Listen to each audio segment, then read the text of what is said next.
essentially rewrite the rules of your marriage to now include that you don't cohabitate anymore. We used to refer to this as quiet divorce, which is that you separate from each other. We also jokingly used to call it an Irish divorce, which is you go out for milk and never come back. I think there's two ways you can view the concept of graduating from marriage or sort of transcending marriage. One is that you end a marriage, meaning you end the pair bond, you end the coupling, you end the connection between two people without formalizing that by divorce, meaning you just begin living completely separated lives, except perhaps for certain economic ties.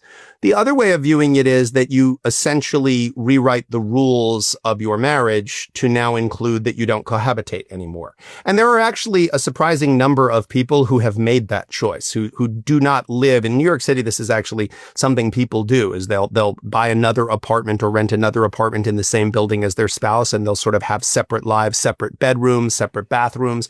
There are many people that extol the virtues of having separate bedrooms and separate baths. You know, fundamentally, that doesn't necessarily mean that this marriage is an unhealthy or unhappy marriage, as opposed to two people living in a shared space together where they can't stand each other and they just jab at each other all day long. I do think the idea of graduating from the concept of traditional marriage as being the only way people can be married is actually something to aspire to. I think that the only two people who should be writing the rules of a marriage are the two people who are in the marriage. So if sleeping in the same bed makes you happy, great. If having sex and then sleeping in separate bedrooms makes you happy because you want to be able to sleep deeply, and we all know it sucks sleeping in bed with another human being, you know, that's okay too. Really, the only two people who have to find satisfaction in the routine of the marriage are the two people who are in it.